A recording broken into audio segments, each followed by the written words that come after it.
Late DA Richard Brown's legacy is one of a hard-charging, tough-on-crime prosecutor. Queens is the most punitive borough. The district attorney's office sends more offenders to jail on misdemeanor cases than any other in New York City. Would you continue that stance or change it, and if so, how? The Queens DA's office has been doing the same thing for the past 28 years, and times have changed.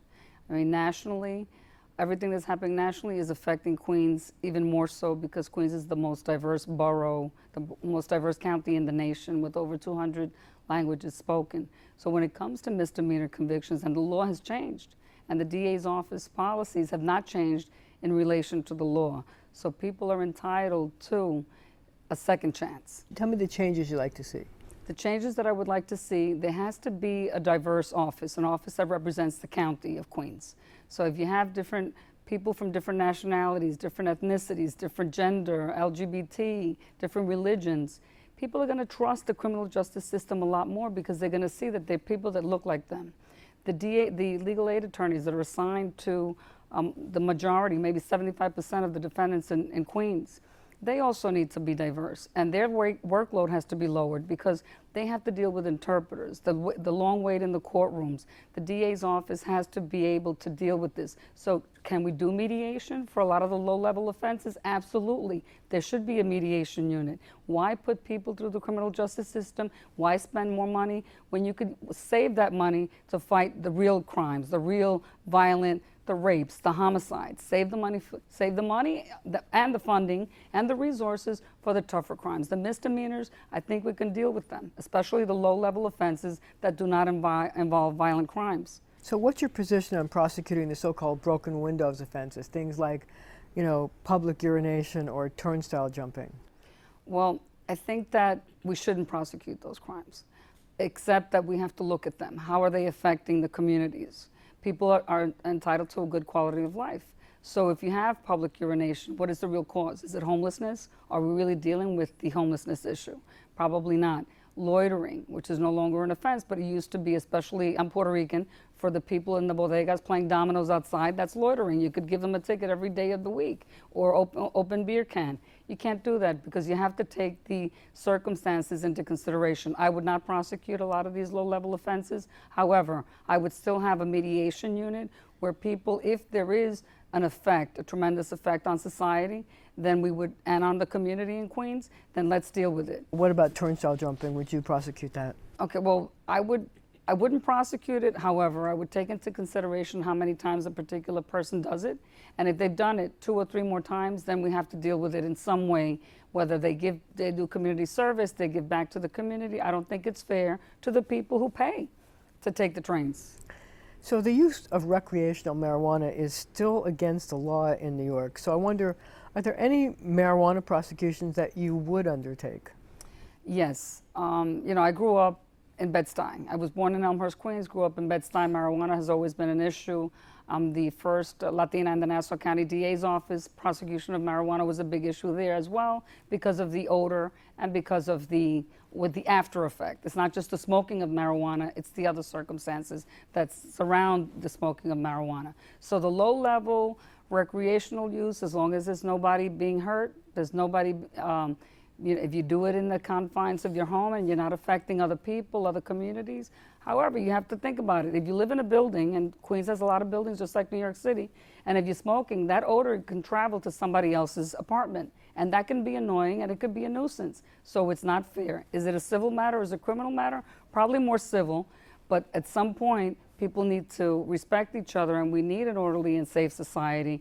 So something would have to be done. Again, that's why I would say mediation of issues that do not involve high-level violence or But you wouldn't ignore those kinds of things? No, I would not ignore them. What about if it was a sale near a school or a sale to minors? Yes, I would prosecute, especially because it's happening a lot in minority communities. And, it would affect not only, the people in the neighborhood, but it would then involve young people getting involved in a drug system that really doesn't necessarily have to go that way. So the next question is this. The new bail statute does not allow someone to be held pre-trial for misdemeanor assault, even though this is frequently the initial charge in a domestic violence case. Did you support this change in the law, and how would it affect domestic violence prosecutions if you were the DA? Well, you know, Marcia, the domestic violence is a serious issue. However, when it involves the Hispanic community and minority communities, people have to look at what the real issues are. You're separating a family. You're taking one of the male, the wife or the husband away, and somebody's not going to be able to support that household. So if we have to look at the actual offense and the actual injuries, if there are any involved, and if they're not, and if it could be mediated and resolved through a faith-based leader or community-based organization, rather than separate a family, let's preserve the family unit. Let's keep people together, because once you put one of those people in jail, they're away from their family, they're not making an income, they're not supporting their family, and basically you're creating a greater divide and a greater problem. So I think that we have to fix the problem. But wouldn't you still be worried about the possibility of a repeat assault if there's still a domestic violence problem, and putting that person back into the home, could that be a concern? Absolutely, and I've defended a couple of defendants with the domestic violence, but then I look at the issue, and does the person need therapy? Do they need psychological therapy? You have to get them the help that they need, and then let's see that the sentence fits the crime. Not to separate, not to keep them in Rikers away from their family on bail. Let's find a place for them, whether it's a second chance home or something in the meantime. But there's no reason for them to be in jail with other violent offenders where terrible things can happen. So next question, should sex workers be prosecuted? What about people who own the buildings where this activity takes place? Okay, well, sex workers themselves, I believe they're already victims and they're being re-victimized. So I don't believe that sex workers should be prosecuted. However, if it affects the quality of life of the neighborhood or the community where the people are, then we have to look at it closely and try to find resources to help the people, the sex workers. For example, there's some organizations in Queens, Voces and Padres en Acción, and they deal with providing HIV testing and HIV services to the sex workers, and also just guidance on what to do instead of just doing that particular line of work. But if it involves, it's in a community where there's young people, that also affects me too, because, and I would look at that, and some type of community organization would have to, and Safe Horizons and the communities, the organizations that exist now, I don't believe are dealing with the problem, because the sex workers do need help. They need therapy, they need respect. They're not respected by the police. They're not respected by law enforcement. I have a couple of cases right now that I'm dealing with. They're not respected by law enforcement, and sometimes they don't take those victims seriously, especially the transgender community. They're not taken seriously. That has to change. We have to educate our law enforcement system and our law enforcement officers and the DA's offices that transgender people are individual human beings, American citizens of this country, and they deserve the same respect that everybody else deserves. Since Richard Brown was such a tough prosecutor, should there be a review of all the sentences of people over 30? Would you recommend reductions? And if so, for what? Yes, I would definitely look at all the prosecutions and carefully. And I would have a transition team and a special committee of former judges, like Judge Luis Gonzalez, who's the first Puerto Rican presiding judge of the Appellate Division. I would ask Governor Patterson to also be on that panel and to look at all of these convictions, and former prosecutors that I've worked with at the Nassau, Manhattan, and Albany DA's office, and to look at the charges. And if they pled guilty to things that they should have gotten a break on, or they should never have been prosecuted before, then let's reduce it, let's vacate it. And I'm dealing with a case right now, a former Marine with a gun possession charge in 2003, that I have to make a motion to open up, vacate the conviction, to get it reduced to a misdemeanor so he can get a certificate of relief of disabilities, because now a misdemeanor you can vote. And that's what I think we should look at, because unfortunately a lot of the people that are, are convicted of these crimes are minorities that end up going to court. They get legal aid to represent them, and unfortunately they don't want to take an extra day to go back to court because they're missing a day from work, and they end up pleading guilty to whatever is there and is offered, and they're hurt. And now they can't get their citizenship papers, they can't get their, they can't apply for a green card. So we have to look at the whole system, and I would definitely look at all the former convictions, and if we can vacate them, I would sit down, as the past president of the Puerto Rican Bar Association, as the vice chair of the New York State Bar Association Trial Law Section. I would bring all the judges together. I'm the chair of the Judicial Screening Committee. I would bring all the criminal judges together, and I would bring all the defense attorneys and prosecutors together in a room and look at these cases and say, listen, instead of bogging down the system with making motions to vacate these convictions, let's figure out a way with Chief Judge DiFiore, and let's figure out a way how we can resolve this so we can, one, get people out of jail, two, get the records cleaned up, get them certificate of relief of disabilities so they can get a job so that this won't affect them in the future. And I think, and they can vote, exactly, and register them to vote and help them get careers and reentry programs. And I think right now it's ripe. The criminal justice system is ripe. Chief Judge DiFiore is wonderful. She's excellent. And that, I would think, is the best restorative justice that we could do as judges, lawyers, and prosecutors, is to bring everybody in the room and say, listen, instead of having people make 30 million motions, because that's what could happen, let's look at a case by case, and let's see what we can do to reduce this. So discovery laws are recently changed, as you know. I want to know what your position is on the requirement that witnesses to crimes have their identities provided to the defense before trial. And what steps would you take to protect the witnesses from pretrial intimidation? Okay, that is, I mean, I'm happy about the open file discovery because that helps to bring, prompt resolution to a case. But I don't think that the witnesses' addresses should be provided. I think they should be provided in camera, which means that the judge and the attorneys. The name, not the address. The name, not the address.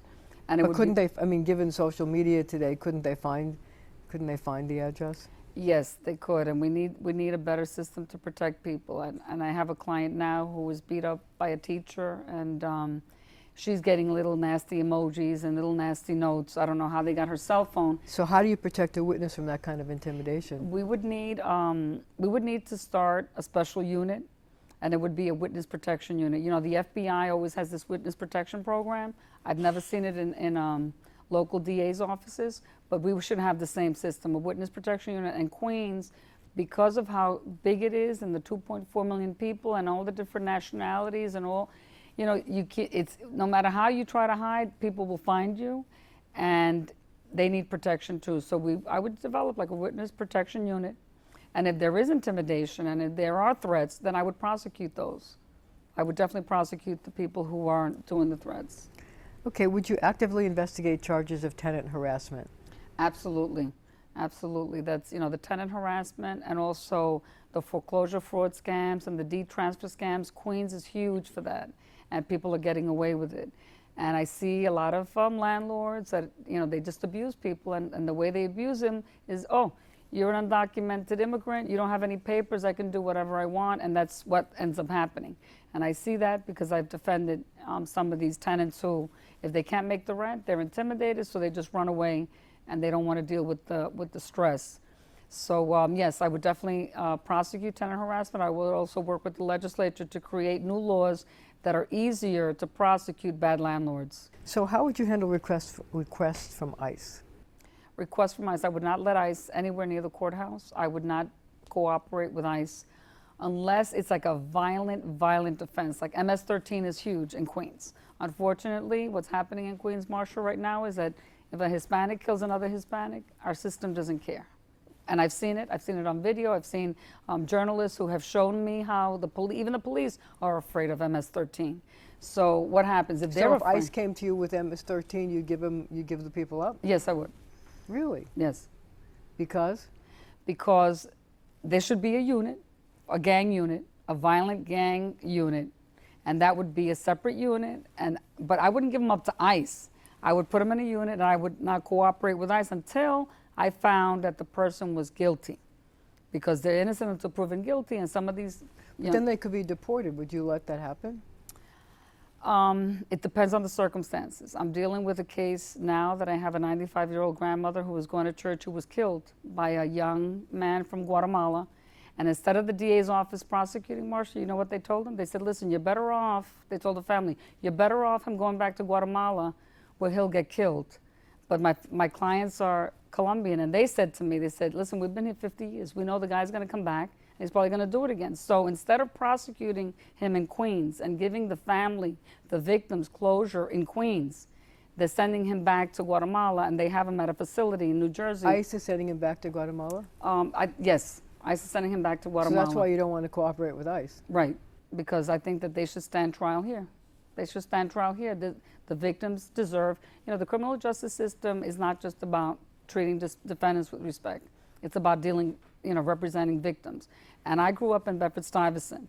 I grew up around the time I worked on Shirley Chisholm's presidential campaign. I grew up during the civil rights movement. So I'm like, who's looking out for the victims? Who's really looking out for the victims? And the victims sometimes get the short end of the rope. If you don't speak the language, if you look different, that's why the prosecutors at the DA's office have to learn. They have to get implicit bias training. They have to get sensitivity training. They have to learn how to deal with different communities. They also speak at least one other language to show that we're an open office for the community, a community DA's office. That's what I hope to build.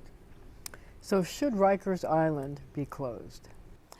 I think that it should be closed, but then reopened. They should be refurbished, and they should stay right on the island. I don't believe, if you don't close Rikers Island, where are we going to put the prisoners that are there? Sure, we can review their sentences and their convictions, and some of them are going to be let out because they really shouldn't be there. But then where are they going to go if we close Rikers Island? There has to be a facility, and Rikers Island has been there forever. It should just be refurbished. How would you refurbish it? Closing up one building at a time, getting a developer to come in, fix it, whatever, if it's asbestos. They're doing it with all the schools. But is it just refurbishing, or is it changing the way you hold prisoners? It's also changing the way the prisoners are held as well. I've been to Rikers, and I've been to Spofford, I've been to Dannemora, I've been to Greenberg. I see the way they have, I've defended corrections officers, so I see they have an emergency response team. And it's its own little society, and it's a very violent place. So it does need to be, we can get a great architect and figure out how to rebuild this and restructure it, but I don't think it's fair to bring it into the communities where people live. I don't think it's fair that they should bring it into Kew Gardens, where people have invested in their community, their real estate values, they moved there for the schools, the crime statistics, etc. And now all of a sudden, they're gonna throw a jail right in your backyard. That's wrong. That's unfair. And yet the mayor argues that bringing them into the community is a good thing, because people can then visit the people, and the community can visit their relatives who are from that community. Except that this has been going on so long, and let's take statistics on how many family members truly visit their loved ones at Rikers. Because I've been at the buses in Supreme Bronx, and I see the buses that take people to Rikers. Has anybody done a study? Do they really visit their loved ones? And is it going to make it easier? But would they be more likely to visit if it was in their community? Like if you lived in Queens and it was a jail in Queens, would you go? If you lived in Manhattan, there was a jail in Manhattan, would you go? I think that we could provide transportation for that. I think that buses, just like the bus in the Bronx, and it's also a private industry, people could provide buses. Listen, for $1, let's do an express bus to Rikers Island in each county. Keep everybody on Rikers. Keep everybody on Rikers.